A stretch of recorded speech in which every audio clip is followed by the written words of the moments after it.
Podcasting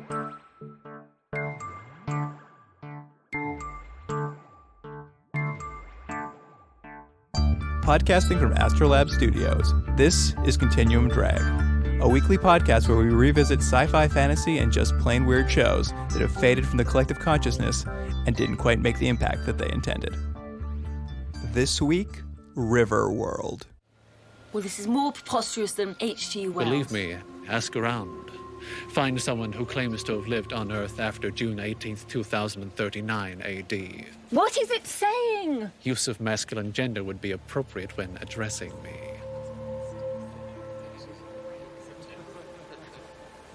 He's saying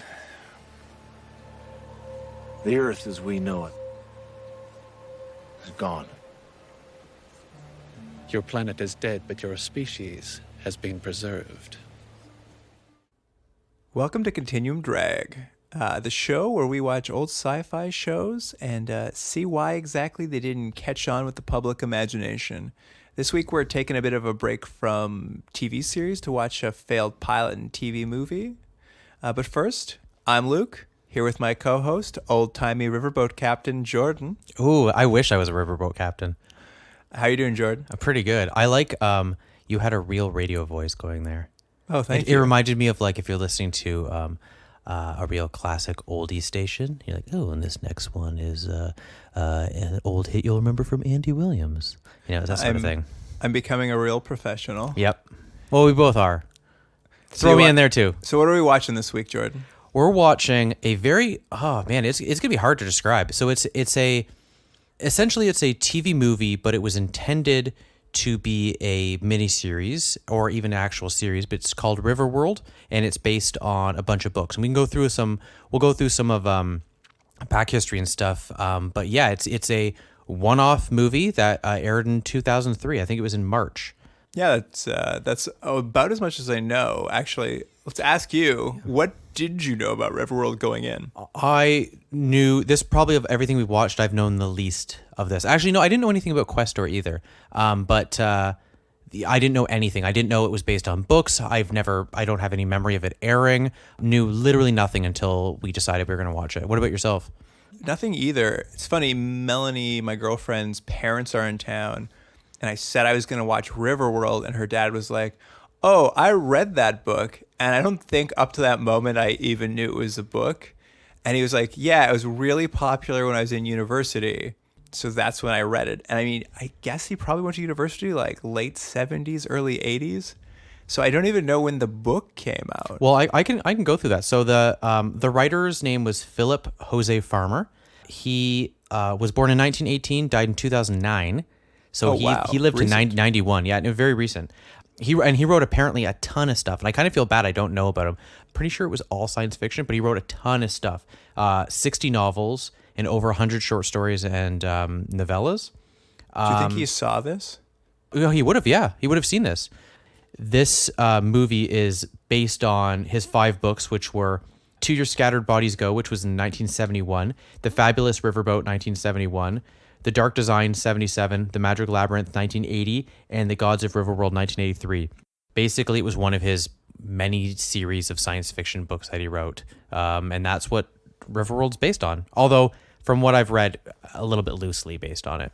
Fair enough. I mean, this is only a pilot, so they must not get into most of what's in those books. Well, you would think going in, if they have, similar to, we're gonna do it. We're gonna mention Tech War again. Similar to Tech War, you would think there was a lot of material to pull from, but I got the sense even from the beginning of the show that they're either gonna have the problem of there's way too much stuff to jam in, or they're just gonna try to skirt around the surface and not really touch into anything in the books.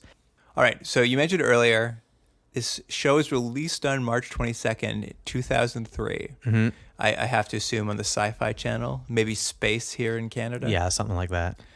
What were you doing instead of watching Riverworld in 2003? Well, I had a feeling you were going to ask that. 2003, I'll be honest, I don't really remember that much. Here, I know I was in second year university, and we're the same age, so you were probably as well. Oh no, but you were out in the other part of Canada, so you might have already been a little ahead of me because we had We have in Ontario, we had that extra year of your high school at that time.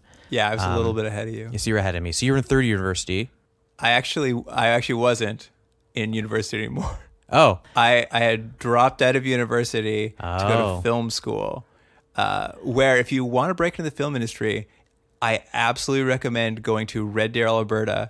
There's no better place to make it than a town of 70,000 people in the prairies at a community college. That's Well, how you break in. Fun known fact, that's where Spielberg went. Scorsese. Yeah, they're all Red Deer College, Red Deer Community College. But I did want to show you something, and this is only going to be effective for you and I. But I did find a picture of myself from 2003.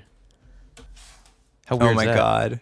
That's amazing. Yeah, that's me in 2003. I don't. I mean, it's a longer story. What Well, that photo is. that's going on the Instagram for sure. No, it's not. No, it's definitely not. No one needs to see it. But anyways, yeah, 2003. I was at university. I guess I was reading a bunch of stuff I wasn't that interested in, and really fine tuning the disgruntled attitude that I would carry with me for the rest of my life. You did a great job at it, too. Yeah, I did It's really come together. with honors. Yeah, that was your degree? Yeah. Disgruntled attitude? Yeah. Great. But what else was happening in 2003? What else happened in 2003? Yeah. I'm glad you asked. I'm Thank glad you. we have this banter back and forth. It's totally unprepared. So I looked at around March 22nd when this show came out to see kind of what was sort of in the news or what was sort of happening in the world when this Riverworld TV movie came out. March 12th, the SARS outbreak happened. Oh, where is it? Was it? It was 2003, huh?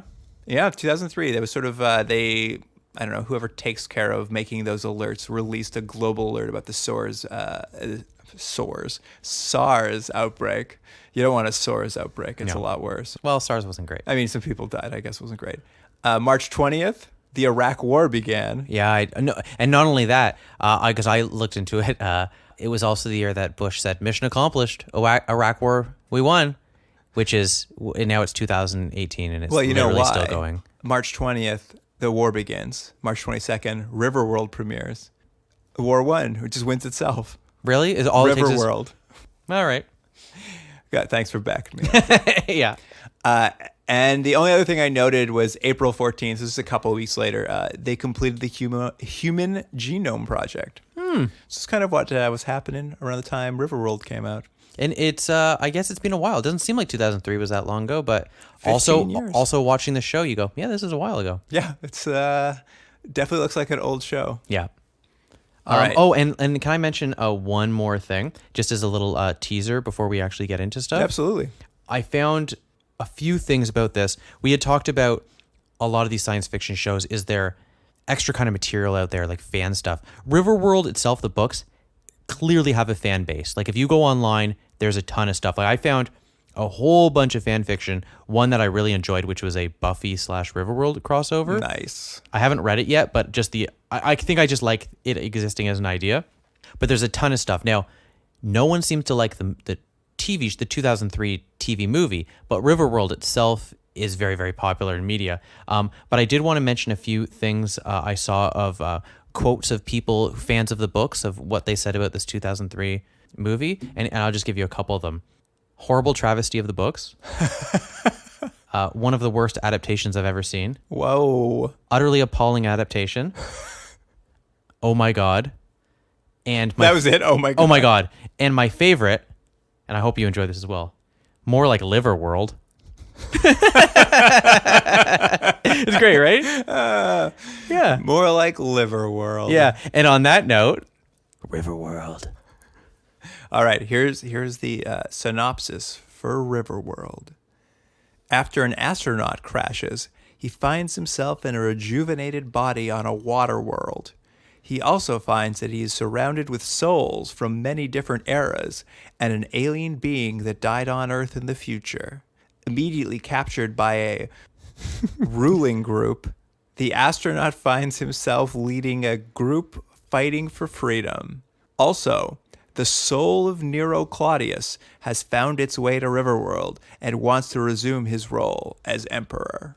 Wow, that kind of gives away some of the surprise, doesn't it? Yeah, there's a couple spoiled twists in there. I like though that synopsis is a good indication of what this show is, which I think at all times kind of confusing, and also feels like not maybe a lot of effort was given into worrying about how the audience feels. I mean, let's get into it, but I gotta say, you're right. There's a lot of weirdness, but that's kind of what made it enjoyable because I had no idea what was about to happen. Yeah, I'll say right off the bat, I don't think this is not a good TV movie, but I enjoyed it. I liked it. I liked it too. Oh, good. Yeah, but make no bones, like it's not good. All right, it opens in 2009 with our hero Jeff Hale in a space shuttle that's having, I don't know, some sort of catastrophic failure. Yeah, it's not going well. It's not going well in space. That's all I know. They're coming back to Earth or something, right? They're trying to like. It's not clear. They're just flying around or something. Yeah, it's a lot of close-ups. Low budget show. I mean, not a low budget show, but I think this scene had to be low budget because the rest of it was more complicated. There's a lot of shots of him in a shaky cam, like, oh, we're gonna crash. But I was just like, what is this show? Like, is this gonna be Planet of the Apes? He's gonna crash on Riverworld? But it seems like they die before this scene's over. And I was like, I don't know what's happening in this show. It is a weird opening to seemingly introduce a character, then kill them. But there's a reason. He wakes up moments later in a ball of goo under the ocean. It's very Matrixy, huh? Yeah, it was very Matrixy. That's the first thing I thought. He's just like in this floating gel pod. And it's a shot under the water, and there's like seemingly thousands of them, right? Yeah, there's a lot of gel pods. They're human size, and theoretically each one has a little person. They're like it's like fish eggs, but with people in them. Yeah, it's exactly what it's like. And then like I just kept calling this guy the Grim Reaper. Oh yeah, he's just a guy, like a faceless guy with a hood. Yeah, he's like, I assume he's some sort of weird alien, and he like has a big stick that he pokes into Jeff's pod and right into his forehead. Taps his forehead with it. Yeah, I thought it went into his forehead. I thought that too, but I think the effect didn't work. Like when he pulls it away, I'm like, oh, it was just tapping his head. Yeah, so this guy comes by, pokes him in the head, and then you see a bunch of flash of stuff, right? Yeah, he basically gives him, this will come up later, in that Jeff tells us that he gave him visions of the future. Yeah, but that's not clear from what you see. And it has no bearing on it. Like it never helps. Right. Him having visions of the future doesn't help him in any way, shape, or form. He just occasionally will have a flash of the future, but it's also a show that only had one episode. I do like the idea of giving someone skill and then not using it. Like, I've given you super speed, but then the person never runs. They never need to run anywhere. I guess here's my question for you. Obviously, it's a failed pilot and also a TV movie. Do they know it's a failed pilot and it's just going to air as a movie when they release it?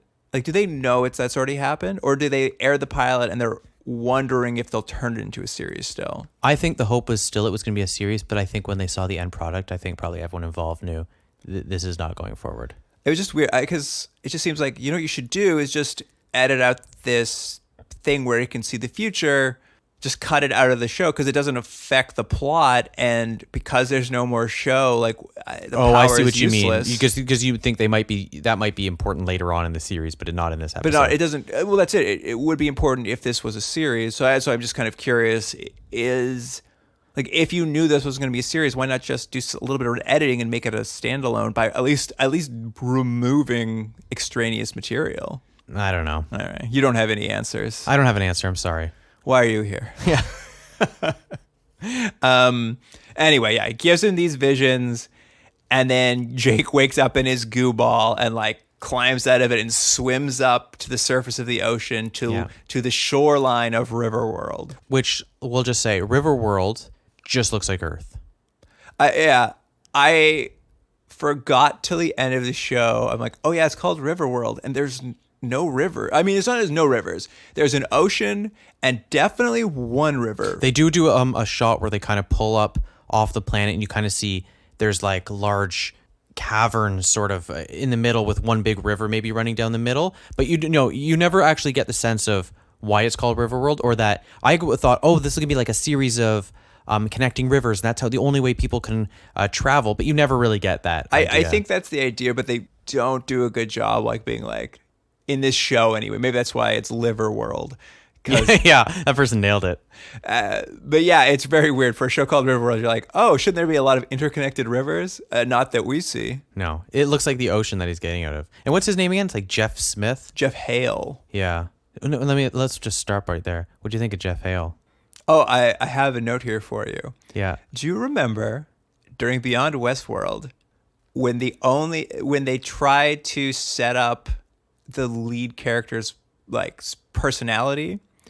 And Pam said, I think it was Pam, it might have been his old partner. She called him, "Oh, you're a classic all-American jock." Yeah. And I'm like, that was a bad description of that character, but that is the perfect description of Jeff. Yeah, Jeff you're right. is an all-American jock. That's all you'll need to know about him. Yeah. That's all you'll get to know about him. He never wears sleeves.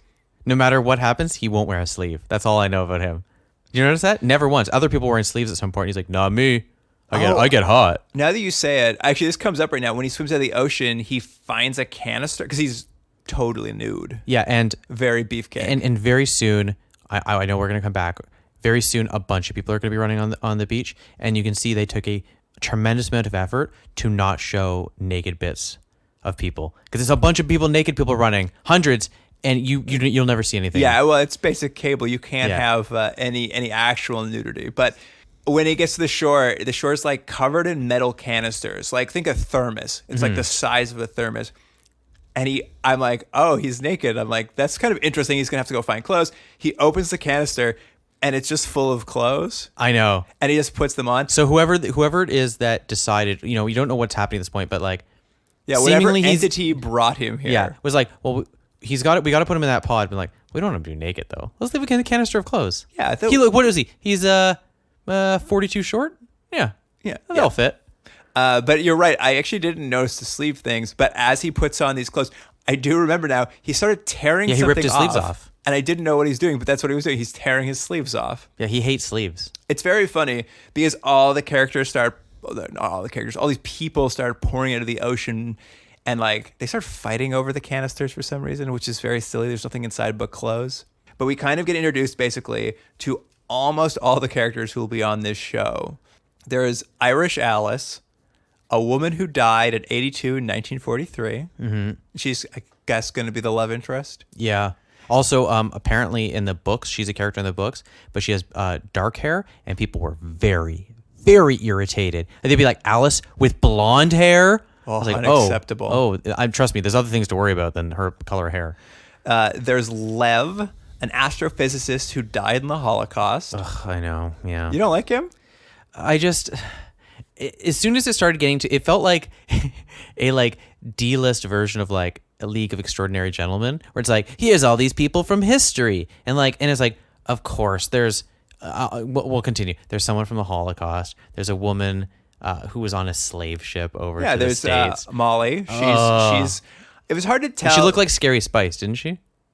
She was also wearing like a Spice Girls outfit for some reason. We can talk about that in a second. Like everyone had the same clothes on, but somehow she had a little leather outfit. Yeah, everyone pulled the same clothes out of the canisters, but from her canisters, she managed to pull what looked like a dress you'd wear clubbing, like a halter top, but like relatively short. It was really weird. I'm like, how did she get that? And everyone else just got a shirt and pants. Yeah, I don't know. But Riverworld, you never know what you're gonna get. Yeah, she died on a slave ship to America, and it's a little tough to nail down. She's somewhere between a mystic and a warrior, or maybe both. Like that kind of might be her thing. She's kind of both of those things.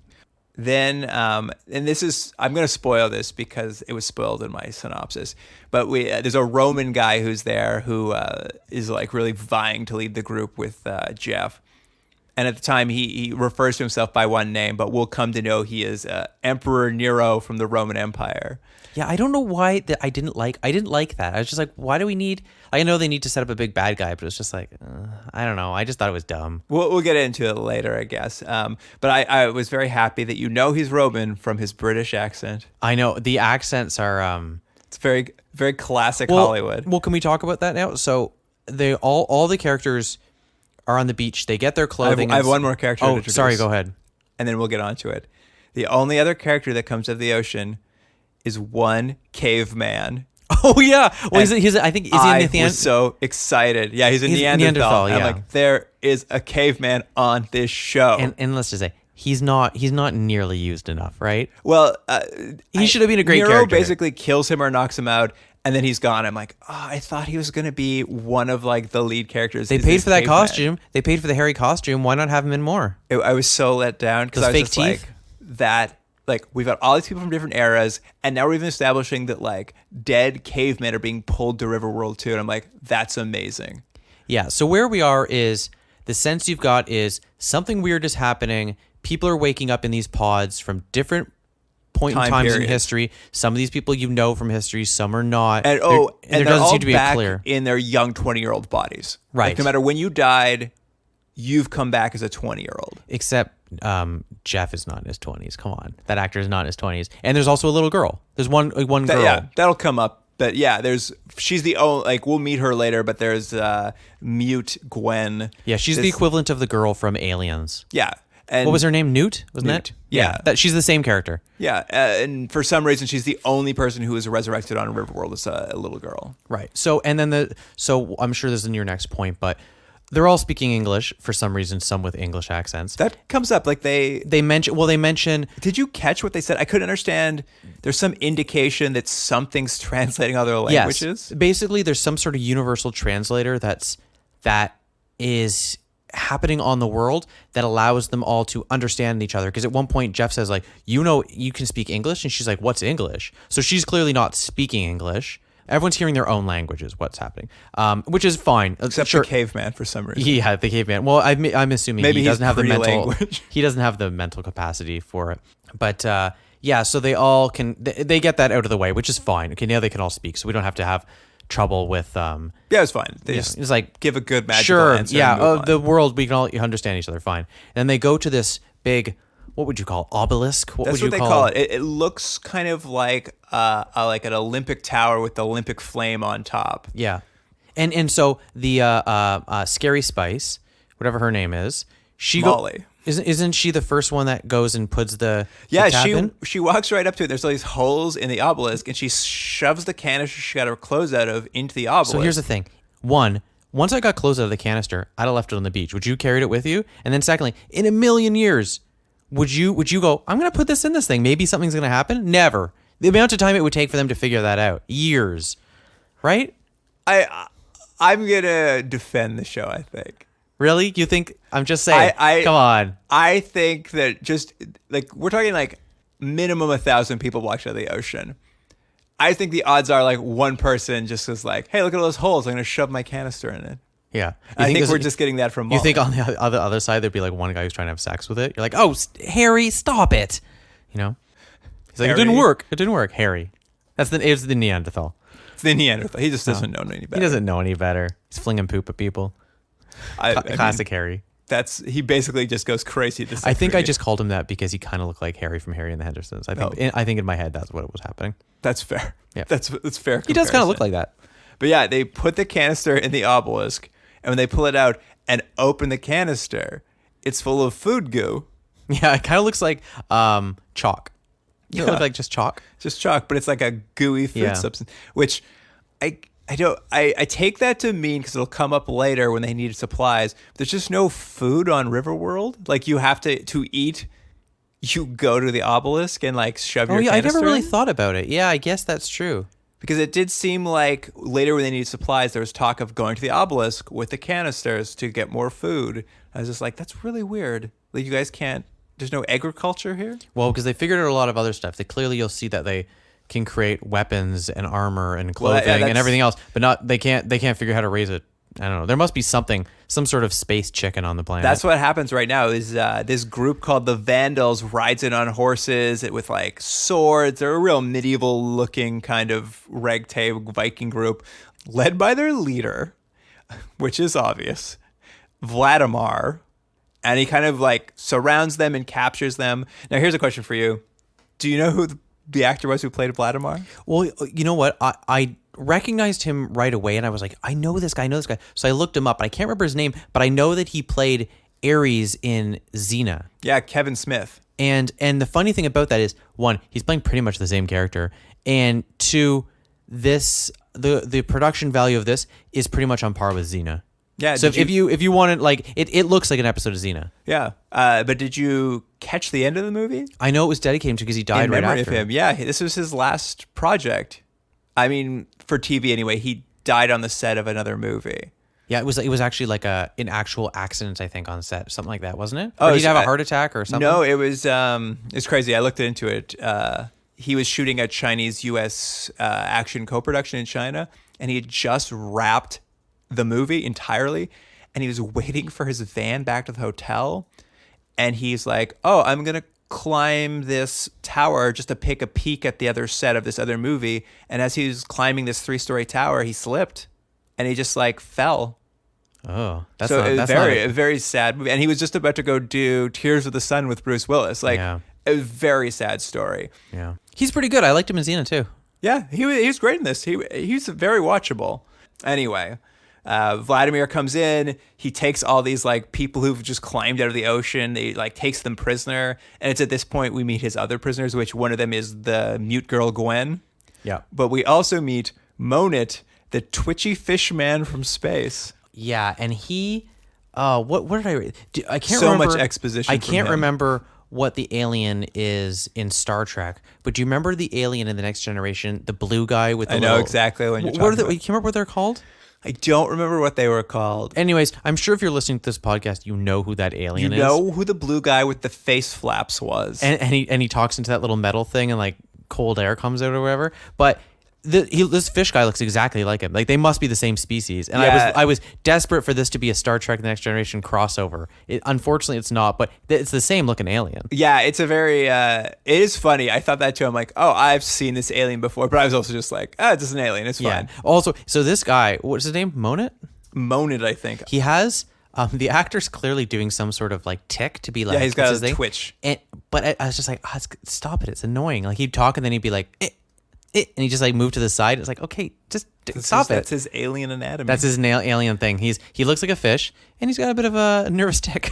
yeah. He also, Fishman also thankfully gives us a ton of exposition. For one thing, he's the only alien on Riverworld because he died on Earth. Yeah. Because I guess his species watched an asteroid that they thought might hit Earth, so he like flew to Earth to warn them. Like they didn't say they were coming. They just like showed up, Yeah. shot out of the sky. He was tortured by the military and ended up dying on Earth, being the only one of the crew who survived to actually like die on the planet. As a result, he's telling Jake, no, not Jake. Jeff. Do you notice? Jeff, Jake, all J names. Well, those are two. These aliens. The leads. These leads. I'm really losing it. But apparently Earth was destroyed by an asteroid June 18th, 2039. Oh, is that the date? That's a date. Something to look forward to, Jordan. Are we recording that day? Oh, good question. I'll have to, look it up. forward to my calendar.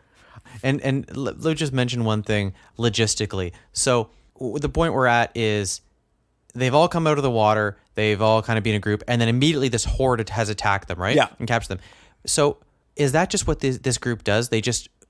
Oh, do you think they're like, oh, guys, it's Tuesday. The new group of people are coming out. We better go down to the beach and get them. 100%. That's what they they have do, all kinds of slaves at... spoiler. But do you not think people are really, coming but- out constantly and they're just like, or do you It think it's must like be. they just know? It must be. They must be a cycle because they knew to come down. I mean, I guess they're in a castle, but it doesn't seem to overlook this place. So I have to assume this is kind of like a regular thing. I mean, we'll learn that Vlad actually through Monet, he's been here 10 years. He's like the first guy who woke up or something. So he consolidated power early. Yeah. And Monet's been there like 2 years, so he's kind of still fresh, but he knows what's going on. Anyway, they're all captured. They're kind of in like slave cages, and everyone's asleep at night, and the Grim Reaper comes back. Yeah. It's very funny. I was wondering if maybe the Grim Reaper would like put them to sleep, like he was the caretaker. But the only people awake are Jeff, and so is Emperor Nero. So I think it's just a coincidence. Everyone's like sleeping so fast. Yeah. So this guy comes and With his stick. he does another. Does he tap Jeff in No, the head no. again? He just uses his stick to break the cage that Jeff is in. And then he has like a little squabble with Nero. Nero's like, if you don't let me out, I'll tell. It was so reasonable. Nero's like, hey, you're free. Let me out. If you don't, I'm just going to wake everyone up. Yeah, And why Jeff- didn't Jake just Jake? Why didn't Jeff just let him in? Let him out. And this is what I don't understand. Jeff just runs off. Yeah, it was weird. I actually was There kind of are like, so many people in slavery. He could have let them all out. I was actually kind of impressed the show did that and it didn't have him do the noble thing because I was like, oh, cool. Is he just gonna go like fend for himself? That's kind of neat. But I mean, I don't he doesn't think really. that's the thing. He breaks out, runs off, and Nero's like starts screaming because he's like, screw that guy. Everybody get up and get him. And everyone's there, and Irish Alice just starts defending him. Like she's just like, don't worry, I'm sure he has a good reason for doing it. I'm like, no, he's a jerk. Don't defend him. He left you all. And I just remembered what the alien is. They're called benzites. Yeah, The TNG alien. Yeah, that TNG looks alien is like called a benzite. Fishman in this. yeah. Great. Benzites. That's all. It was important to mention. Anyway, they give chase. Jeff jumps off a cliff to escape the Vandals who are trying to recapture him. By the way, should have died jumping off that cliff. There's no way he could have survived. It was your classic jumping off cliff scene, though, right? You've seen a million times. He goes, "Oh no!" and they're like, "We've got you now," and then he just jumps off into the water, and he's fine. It's very silly. I was also wondering, like, you clearly have no plan. You just ran away. But I guess his plan is to double back, and then he knocks a guard out and dresses up as a guard. So Yeah, can- he does the old classic, like he puts on the person's outfit, which fits perfectly, and then he is able to ingratiate himself in enough that they don't notice, and he just gets in. He gets in behind enemy lines. So he's able to follow them back to Vlad's castle, which I've got to ask, he's been there 10 years. Did he build that castle? It seems like... Well, I thought the same thing. It's like, they've really made some progress. Because it's a huge medieval castle, like huge.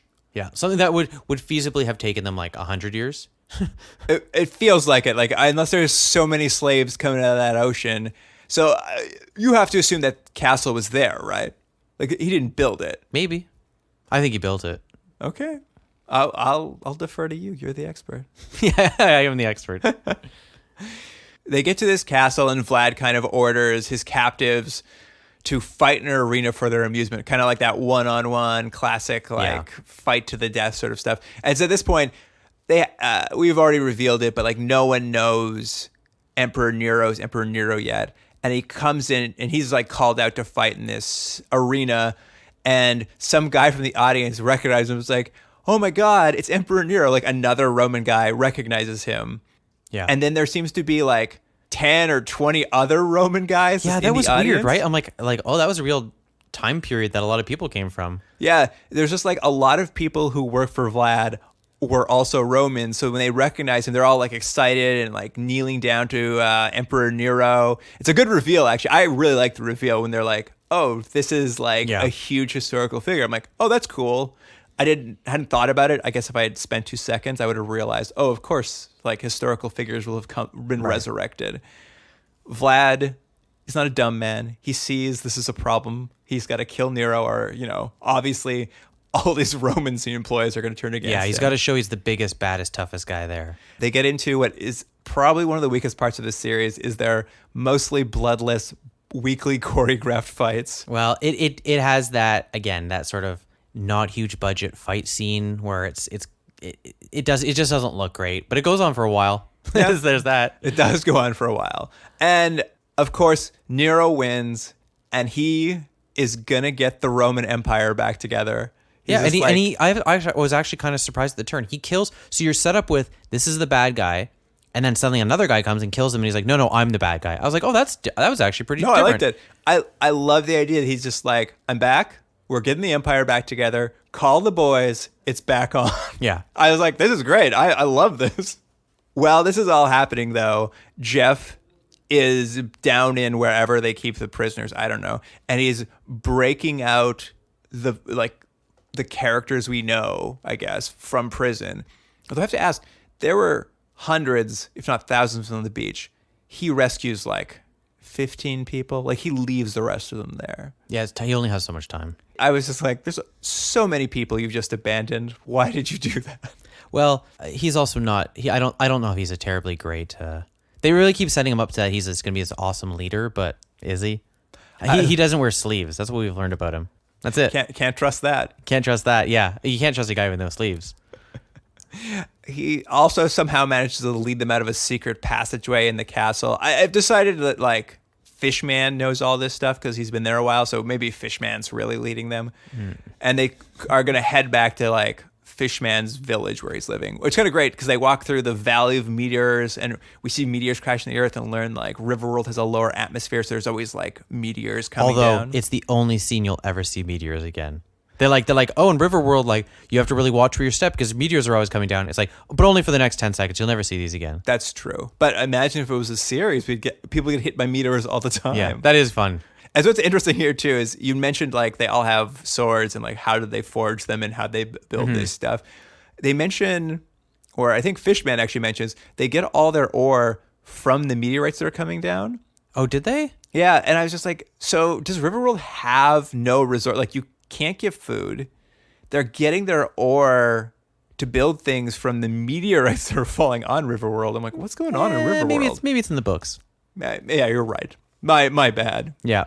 They arrive finally at their destination, which is an old-timey riverboat that's under construction. Yeah, it did feel a bit of a turn. And I guess what they're doing is you're getting a sense of different time periods based on who's kind of in charge. So the one guy was kind of like a Visigoth or whatever he was, so it kind of looked like that. And then now it's going to be a Roman Empire. But then, it's turn of the century riverboat captain time over here. The good guys, seemingly the good guys. It's where we meet the final character we're going to need to know, which is Sam, who is this sort of old-timey Southern gentleman who used to be a riverboat captain. So he's building a riverboat captain. He's got real bad hair. He's got a real old-timey accent. Yeah, he's trying. But I do like, for a show called Riverworld, of course, they should have a cool boat. Yeah. And it's very steampunk. They have an old-timey riverboat. It's called Go for Broke. That's right. This could have been Firefly.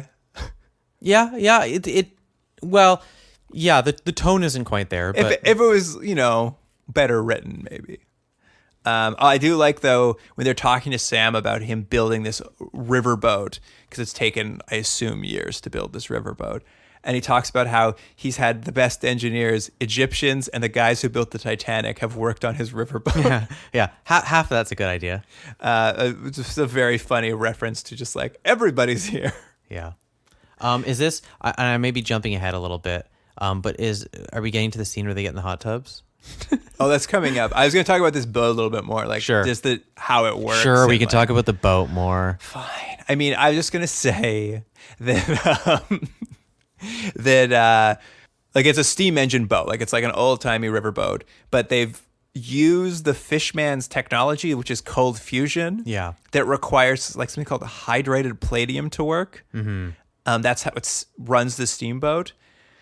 But I also had to question, like, why don't just use wood? There seems to be wood everywhere. Just build a wood. They mentioned engine. Well, that it is funny you say that because they did mention that it can work without it, but I think it goes much faster or works more efficiently or something. Because this is a spoiler for way down later in the line. They're like, I think at one line they're like, if we don't have the metal, we'll just do it without it. Like they can clearly run the boat without it. Yeah, I think you're right. I think it just like will run a long time on a single piece. Yeah. Like this hydrated palladium. When they were back at the castle, the Fishman was like, oh, that throne has some on top, and it'd run the ship forever, which was the stakes, basically. They're going to have to go back in order to get the ship running. And let's just talk structurally. And I actually wrote it down. At this point of the show, we've passed the 45-minute mark, I believe, and we're just kind of getting the plot of the show now, which structurally I think might be a little bit of a problem for this show, that it's taken nearly an hour. And they go, all right, now we'll tell you what the show's kind of what the stakes are. We kind of are moving beyond our first act. Yeah, like it took a long time to get there. And to be fair, a long time setting up, not a lot. Like so again, we're 45 minutes in. We haven't learned a lot about Riverworld. We know occasionally an asteroid comes down. There, for some reason, people are coming out of fish balls, and there's guys who keep stealing people off the beach. That took 45 minutes. I mean, you're not wrong. There's a lot to unpack in the show. Like, just there's so much craziness. But this is around the time they get in those outdoor hot tubs.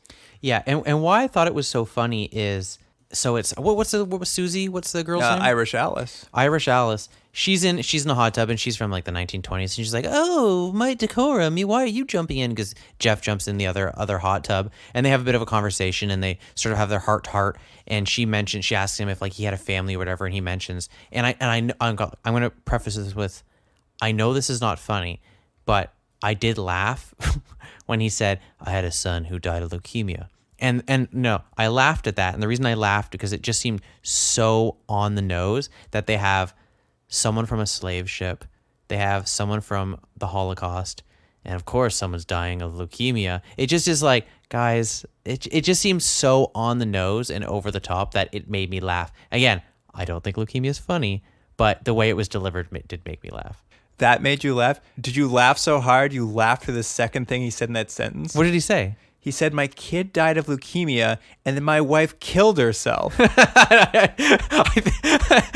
again, not funny, but I think I did miss that.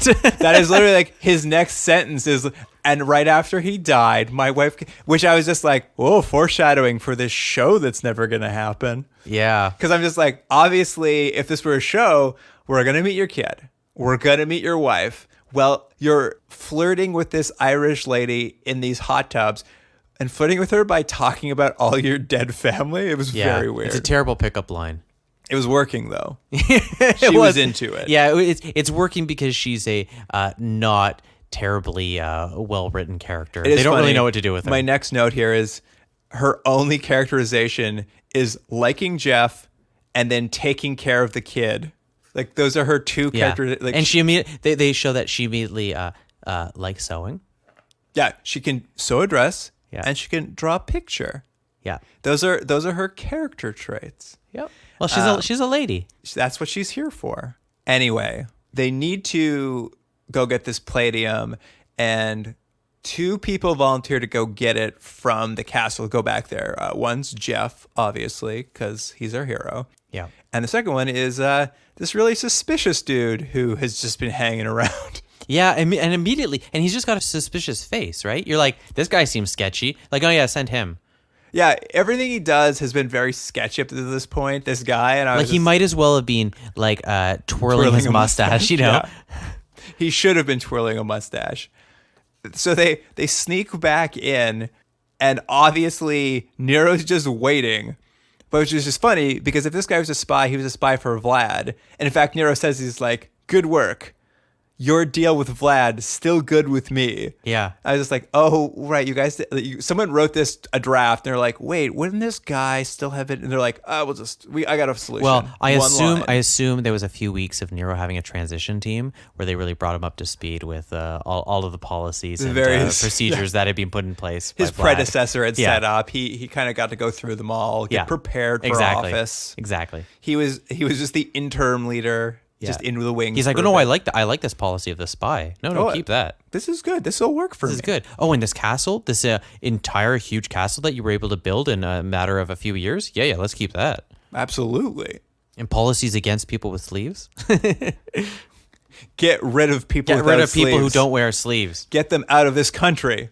So with the information that Nero's able to get from this like spy, conniving, suspicious guy who's been sort of working as a double agent of their team, Nero's able to get back to the riverboat camp, and he, just like Vlad, just kind of surrounds everybody and immediately captures them. Oh, that's great. Did you see when he invades to get them, they're having a big bonfire and having a dance party around the fire. The dance, and it's well, the note I wrote was, I feel embarrassed for all the actors dancing, but that's just anytime I see something like that, I feel embarrassed that it just looks weird. But I thought it was funny. It's a tough. I can only imagine it must be tough to be there because they're like, oh, you're having fun. You're just dancing around a campfire, and like Alien Man, like the fish man is playing some weird like lute / horn. Of course he was, right? Didn't you? You knew he was going to be playing some sort of clarinet or something, a little flute. He's playing some weirdo instrument, and then he hands it over to Lev, who immediately starts playing this alien instrument. No problem. Lev's on top of it. That's what astrophysicists do. Was that what he was? I didn't hear that. He was an astrophysicist? That's what he was, an astrophysicist, I'm pretty sure. So they're basically just go from captivity to, once again, exactly the same captivity. Yeah. It's just crazy. Like Nero takes the boat. He's like, "Oh, this is great. I can use this to spread the Roman Empire around. It's going to be awesome." But here's, mention. So they built a castle, but they didn't really build any boats. Like, he really shouldn't need to take this boat. You know what I mean? Like, you'd assume they'd have. Hey, a he ton of didn't run boats. policies of the past administration. That's true. Vlad had no vision.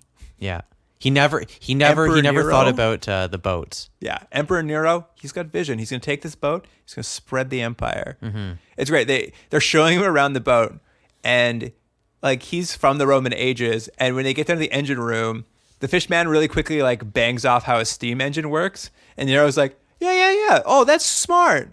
I wish I had some of those. That's a great idea. Thanks for telling. Like, it's the quickest explanation, but Nero's got it. He's no got it, problem. yeah. Makes perfect sense to him. He's got a good head on his shoulders. He tosses everybody into the hull of the boat because he's going to need slaves to trade. And then he takes Jeff and he stakes him in the river that apparently has a tide. Like, he's staked down in the river so that the tide can rise and I guess eventually drown him. Yeah, he's like, I'm giving you a slow, painful death sort of thing. It's a very weird punishment. Like, you should have killed him. Well, it's sort of a, well, like, why didn't he just kill him? Well, because he needs to escape. Well, he does. And He that's what has to happens. put him in a James Bond villain-esque sort of very scenario. James Bond villain-esque. And the mute girl Gwen has not been captured, and she'll go and she'll cut him out so he can get free. And I made a note. Her name's Gwen. Is that her name? She's the best character on this show. She should be the protagonist of the show. How interesting would it be if everything we've seen from her perspective, this kid who's coming to this weird world, and for whatever reason she doesn't talk. But I was like, oh, she's a way better character. Every scene she's in, she's good, but alas, it wasn't the show. Not The what show. the show is going to be. No. And actually, there's one character who isn't in the hold or tied into the river. It's Alice, and that's because Nero's about to get real rapey with her. Yeah. Again, this has been every show. Yeah. Every show we've watched, there's been something like this. Finally, we understand why Alice is a character in the show. So Jake has some stakes. Jeff. It's Jeff. Jeff. Because you know what? Because it doesn't matter. Because you know what? This could be Jake Cardigan. It could be. Sure, it's Jake Cardigan. It could be John Moore. It doesn't really matter. All these shows have the same lead character, Yeah. like just interchangeable cool guy. Yeah. He's a cool guy. But he's not really cool. Jake, pretty cool. Wears leather jacks, am I right? John Moore, pretty cool. He wears cravats. And Jeff, pretty cool. No sleeves. Oh yeah, they all have their signature look. What was Questor cool for? Because he's fully functional. Was he cool? But he wasn't. Was he the lead? Anyways, doesn't really matter. He wasn't. No one on that show was cool. Yeah. Quester, sorry, not cool. You're a nerd. He was a nerd. I want information. Shut up, Quester. Nerd. What's weird though is even though it's set up like Nero's going there to like really take advantage of Alice, once he's there, he explains to her he wants to make her his empress, and he wants her to teach him empathy. Yeah. He basically is like, look, I realize now in my second attempt at life that I have some shortcomings. I'd still like to rule everyone with an iron fist, but I think you might be able to temper that a little bit. But yeah, that makes sense, I guess. He was trying to be better this time around so he could like be a better ruler. Oh, that's kind of interesting. Yeah. I like that more. Oh, but let's just say at this point, I don't know if we've mentioned this. You really do get the sense, and I think they've talked about it throughout the show at this point, that what they're implying is this is some sort of afterlife, whether it's a reincarnation or the bodies have been taken. Something has happened, and they kind of know this is, again, a heaven or something like that. So, but it's very ambiguous. It's intangible. You're right.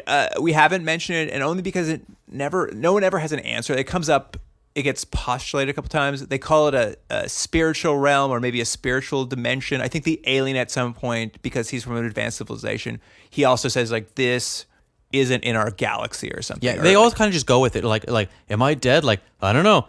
Well, I guess we should fight these Romans. Like, everyone just kind of moves past it. So, but I just wanted to mention that. That's kind of the realm we're playing in. Yeah, like I guess that's it. Because they're resurrected, they're seeing this as a second chance of this sort of afterlife. Yeah. But it's I never felt like it was an afterlife. I always felt like at some point I'm going to learn this is a weird planet somewhere. Oh, it's guaranteed that when people are dying, these alien species are grabbing people and putting them in pods for some reason. These For Grim some Reaper sort of species. weird game they're playing people as pawns. That's what it's got to be. I haven't read the books, but that's my guess. That's your guess? Yeah, I don't know. It's not very clear. And actually, did you catch this? I know I just was making fun of the characterization of Alice, but when Nero and her are talking, he like leans in, and another thing the show does that we'll never learn the answer to because it didn't get a series, but he leans in and he says that he can tell she has secrets because he can see in her eyes. And I'm like, oh, what are Alice's secrets? Yeah, well, you're never never gonna learn. know. You'll never learn. And also, I don't think that was clear because she could not be more of a blank slate. Her thing is she's kind of attractive. Yeah. That's her thing. Got that accent. That's it. Yeah, but she does not have brown hair. So people are very angry online. It's funny. I didn't do a lot of research around this because I was very busy this week, but I did read somewhere that I guess the idea between this character is she's supposed to be the person who Alice in Wonderland was based on. Oh. That's, I guess, so she is also a dead famous person, a dead Right. famous. Let's just call them dead famouses. Yeah. What the show should be called? Dead Famous. Dead famous. Yeah. Oh, that's a better show. Yo, did you check out DF last night? It was great. Nero was in it. Yeah, Einstein showed up. Jeff now, because he's the hero, launches his plan to he sneaks into the hold with all the captives and kind of gives them his plan of what they can do, which is not a plan. He's just like, all right, let's just attack and get the boat and then run away with the boat. And his inspiring speech is about how some of you are definitely going to die. I don't know what to do about that. Yeah. And so, I mean, we can kind of jump forward a little bit, but basically there's a struggle happens between all the people who were essentially being enslaved and Nero's people. But the weird thing is this fight is kind of going on for the next 10 minutes or so, but you only kind of cut to it. And you never actually see really many people fight. It's a very weird, because a bunch of points I was like, is this fight still happening? Because people are just walking around the boat and stuff, not fighting. I was like, but aren't there like hundreds and hundreds of guards? It's like, not really. It is weird. I mean, there's no one watching the whole. They get out. They They have out. the worst guards of all time. At least 3 times people just like sneak behind people. And you're not wrong. Like, we see a few people fighting, like Sam and the fish man. They run and they've hidden fireworks on the ship, which are they're just shooting fireworks that explode. Well, they're some sort of missile. There's some sort of medieval missile. Yeah. And it's really funny when the first explosion goes off. It's actually quite small. Yeah. But Sam reacts like he can't believe it, like it blown his mind. Yeah. I'm like, but the point of that is it sort of turns the tide of the battle. yeah, because they have this. The aliens provided them with some sort of superior weaponry. It's not that superior, but So when they're shooting these things, though, and maybe you understood this more than me. At one point, Jeff breaks in to Nero and he Alice. goes after to save Alice. Yeah, and so they're having this confrontation, and of course he's like, "I'll kill her if you don't give up," and blah blah blah. It doesn't really matter. But then Fish Boy shoots one of those explosives, and it goes, and all this thing happens. And then later we see Jake's just not there. Like Jeff, I'm doing it too. Jeff is just off, and I'm like, well, what happened to Nero? Because Nero doesn't show up for 5 more minutes. I was like, did that room get blown up or whatever? He just sort of is gone, and then and then he shows up later. And I think it's what it really is there was a bit of an editing problem, and I think maybe all the footage wasn't shot, so you get this weird, very scattered thing. I think happening. what it is the fighting. They just weren't action choreographers. They just didn't have someone there who knew how to stage and photograph action. Because you're right. Sometimes it looks like people are milling about. There's supposed to be a big battle, but sometimes people don't seem to know what's happening. Yeah, there's just people walking around. It's almost as if it was shot at different times. There's people walking the boat and there's people fighting. I just intercut that. No one will notice. It was weird. And it's weird. It's not that I even feel like they intercut different scenes. I think they shot it all this is when the battle's happening. It's just they didn't quite know how to give it energy or action. Right. Although I have some questions about the fight. One, so hilarious because Lev's big fight sequences, he kicks some guy in the nuts. Okay. Did you miss that? I don't remember. It was very funny. They cut to Lev and there's a guy coming at him. He just kicks him in the nuts and the guy's like, oh, and he falls over. Classic move. Classic. It's a classic action scene. Yeah. Didn't someone drop an anvil on someone else's head? Yeah. Boing. But Molly is sort of a warrior. But I have a question for you because I noticed when the action scene kicked off with Molly here, she's now in some sort of battle bikini. Yeah, where did she get that? I don't know. When did that change happen? No one else has changed clothes that I'm aware of. The battle is a success, though. They cut all the ropes and launch the boat and get it out into the open. And the steam engine isn't working. So they're trying to get it going as they're floating down the river. Yeah. And they give Irish Alice something else to do here. Oh yeah, she just takes like a hammer and just starts hitting it. Yeah, they can't get the steam engine to work, so she like picks up a wrench and she starts hitting it until it works, and they're like, "Good job." Yeah, I'm like, that's terrible. they needed to do something. She really Fonzied that engine. Am I right? Yeah, that's true. And you're right. I can't even tell you how she got away from Nero and how Jeff got away. Yeah, it's a weird it's just a kind of weird gets thing. forgot about. It's like, oh yeah, forget that scene was happening. They're all okay. Everyone's gone. But they seem to have escaped now, and the ship's going, and they seem to be more concerned about getting the ship up and running. So I'm like, oh yeah, they got away. It's fine. And then Nero walks out. I'm like, oh yeah, I forgot. They haven't dealt with Nero yet. And so apparently they're like, he's still on the boat. He was just hanging out waiting for something to happen, I guess. Yeah, he was just waiting on the boat. Like Jeff just walked away. He's like, oh, I know we're in the middle of this confrontation. Oh, we'll deal with this later. We'll get to this later. But this is kind of the moment where like Jeff and Nero get to have their showdown. And I actually kind of liked it because since Jeff's from the future, he starts mocking Nero for the fall of the Roman Empire. Yeah, that was I don't know, maybe a low blow. I thought, I'm like, oh yeah, you aren't a great emperor. I didn't know. I don't know much Roman history, but now that Jeff's mentioning it, you sound like a bad emperor. Yeah, right. I'm like, you suck. Also, but I remember thinking, I'm like, wow, he really knows his Roman history. Yeah, he really pulled it out. For someone who, let's be fair, kind of is a bit of a dolt. I mean, he's an astronaut. Like, he must be kind of smart. Yeah, he's definitely not an astronaut. I think that's why the ship in 2009, the bar was really lowered and he got in. That's why he crashed. That's why he crashed, because he's a real dolt. Anyway, they do this big fight.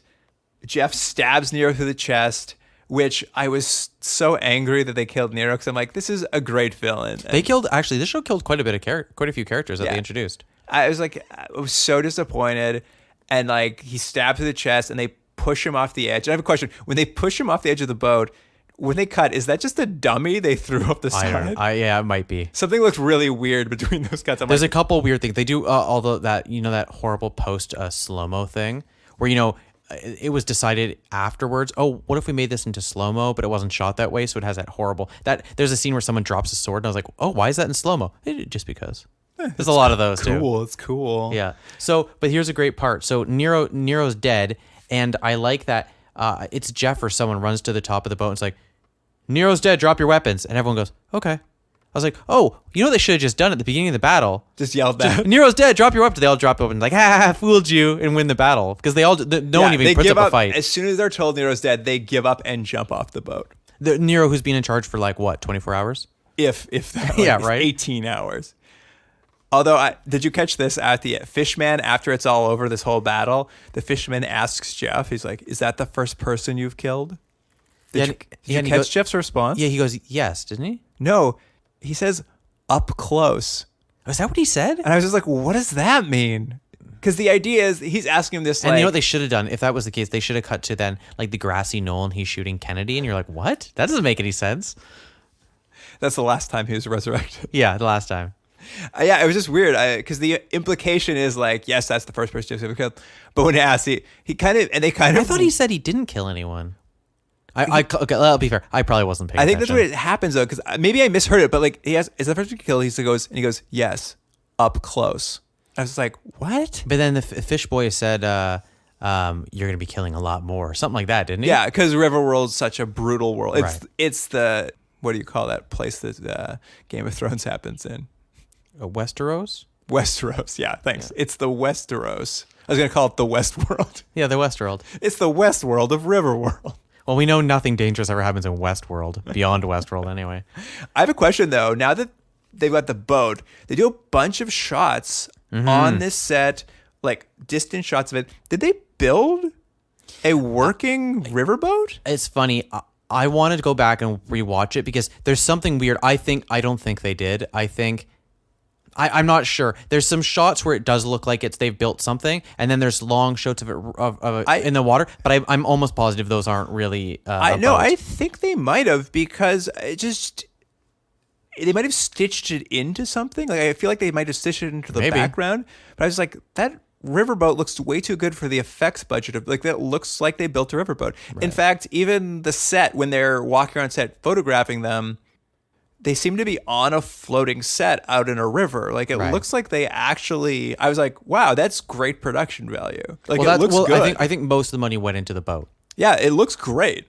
I mean, that's kind of the worst part. Like you should have spent more time. There's no question on the boat on this river. 'Cause No this question. looks amazing. This whole movie should have taken place on a river, on the boat. That's what it should have taken place, and like boat battles and stuff like that. And it instead of in a weird Roman, fake castle and all yeah. that stuff. Really, the money shots don't really come to the end once that boat's going, and the show's over. Yeah.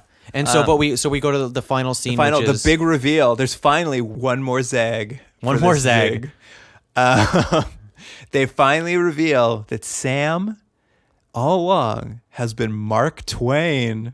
Yeah. So all you Mark Twain fans that are also science fiction fans, guess what? They've combined like peanut butter and here. jelly. Sam is Mark Twain, Yeah. and actually really great because Jeff is just like, you should tell everybody you're really Mark Twain. That's amazing. I know it's like, but most of those people, 95 they won't know who they are. 95% of the population was born before Mark Twain, has no idea who that Yeah. is. What is telling everyone you're Mark Twain matter? It'll Either- actually be embarrassing for him. He's like, Yeah. go tell him you're Mark Twain. He's like, I'm Mark Twain. Who's that? I wrote some books. Molly- What are books? Molly's like, I was enslaved by white people. What do I care who you are? Like, who? And then she'd say, but unrelated, how do you like my leather dress? Yeah, do you like this battle bikini I just picked up? It's insane that they have this long conversation. And by the way, how did Jeff figure it out?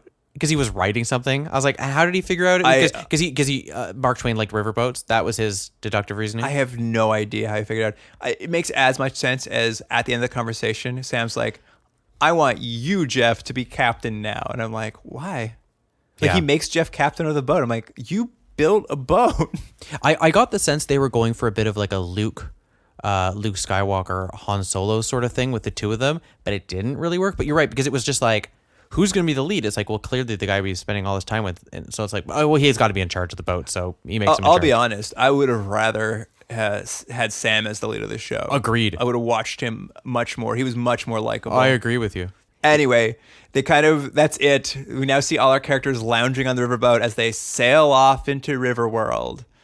Except we cut to a big teaser for a TV show that's never going to exist. Yeah, it's like when you see one of those like a superhero movie like Green Lantern or something that wasn't going to get a sequel, but they still done that post credit scene. Yeah, it's the first post credit sequence. And you're like, oh, okay, sure, and it's Hooded Boy again. Yeah, it's this crazy ice tower in this like ice world, presumably on Riverworld somewhere, and the Grim Reaper dude's there, and there's a whole race. Like there's a whole bunch of Riverworld or like Grim Reaper guys, and they tease that like they're like, oh, they're finally off on this journey, but will they have enough time to make a difference? And it's just like, what?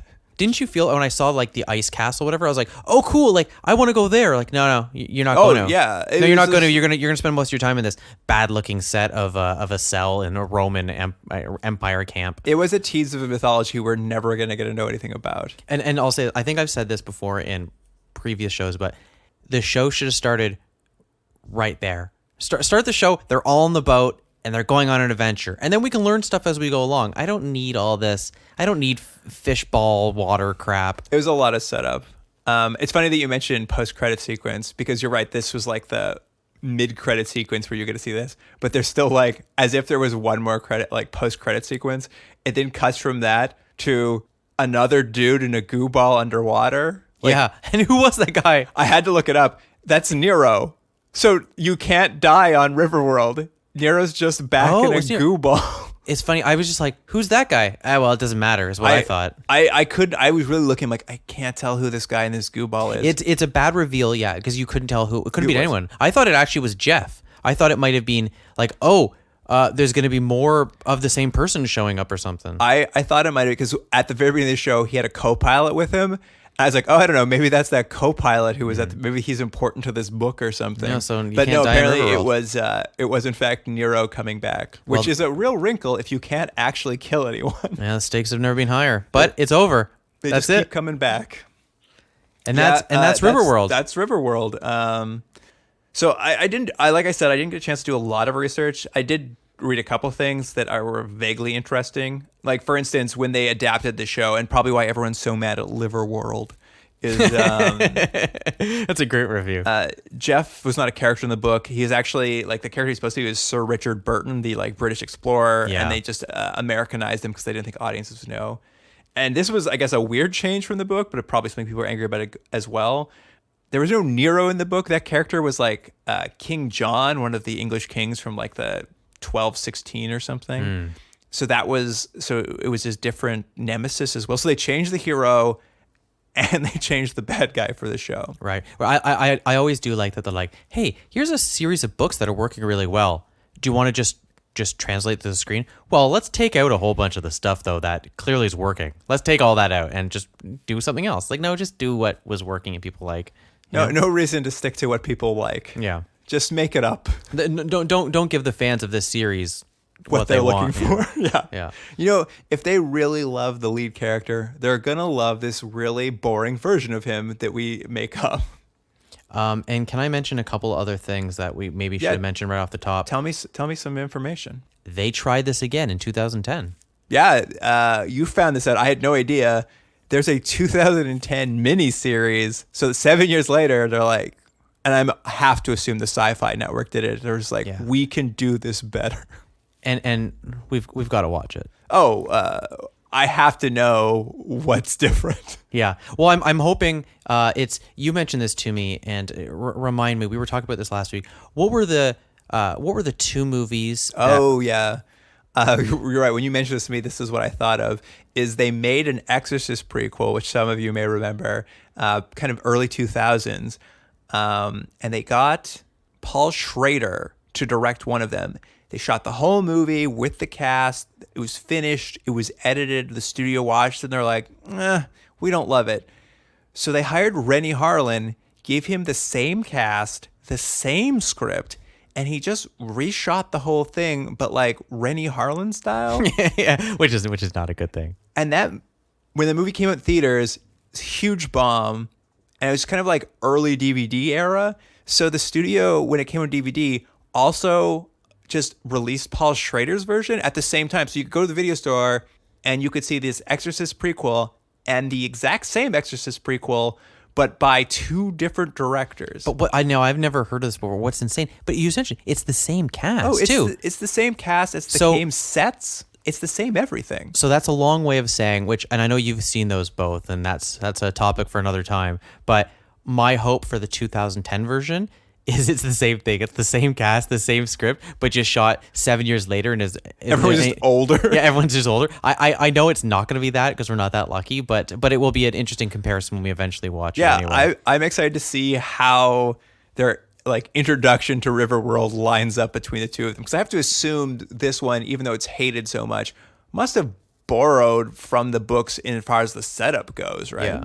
Or maybe not. Maybe it's like they made it all up. I have no idea. We'll find out. Well, I don't know. I heard that it's an utterly appalling adaptation.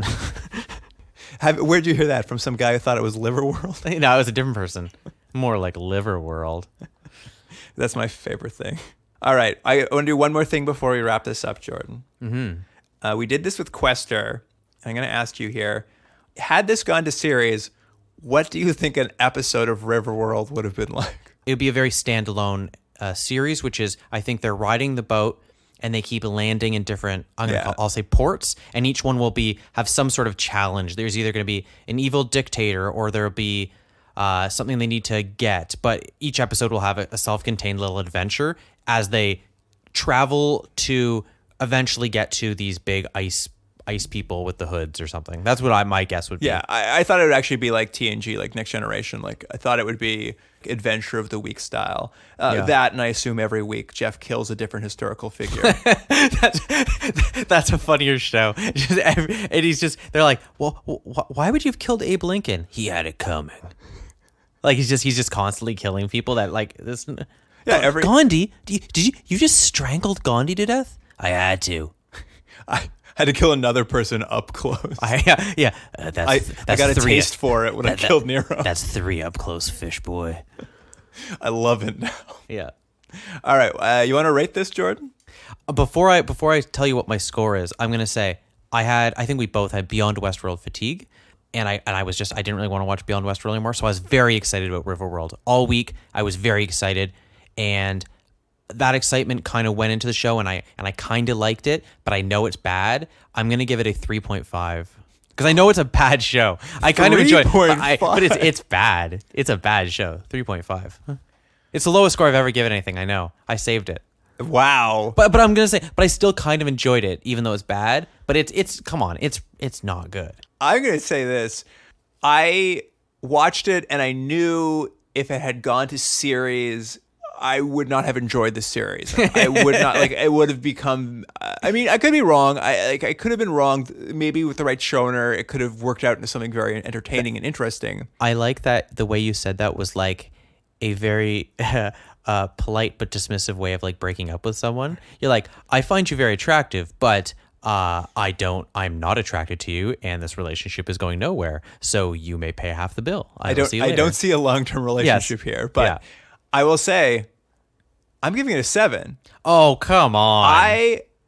Hold on. Had a you good time. You gave a 1 to an episode in Beyond Westworld. This is production value. This aside. is considerably better. Like, there's a good mystery set up. I didn't know where we were, what was happening. I mean, could it have been better executed? Yeah, oh, absolutely. Probably. Absolutely. Absolutely. And would have I enjoyed a long-running series? Probably not. I don't think it would have done it for me as series. Mm-hmm. But I enjoyed the episode I watched. I did have a good time watching it. It's a 7 for me. Sorry, man. Big mistake. Yeah, this coming from the guy who gave Carlotta's room like what, a 10? Well, I was trying to find higher numbers and they just weren't available. All right. So next week when we come back, we're gonna get into a new series, Chris Carter's Harsh Realm. Yeah. I'm excited. We haven't done really anything from like that kind of late 90s place where the X-Files was big, and like I don't know what to expect of this show. I don't know anything about it. Oh, good. Well, we'll talk about it next week. But yeah, next week, Harsh Realm, something to look forward to, Jordan. Yeah, I am looking forward to it. In the meantime, if you want to complain to Jordan about his low rating of Riverworld, you can get a hold of us at continuumdrag@gmail.com or follow us on Instagram or Twitter at continuumdrag. Jordan, it was fun going Riverworld with you, and I'll see you next week for some Harsh Realm. Yeah, more like Liverworld.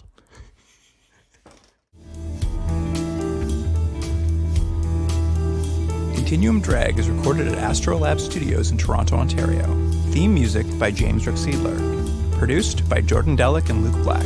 Special thanks to Adam Wheatner, Jeff Hanley, Emily Carter, and Dwayne Wright.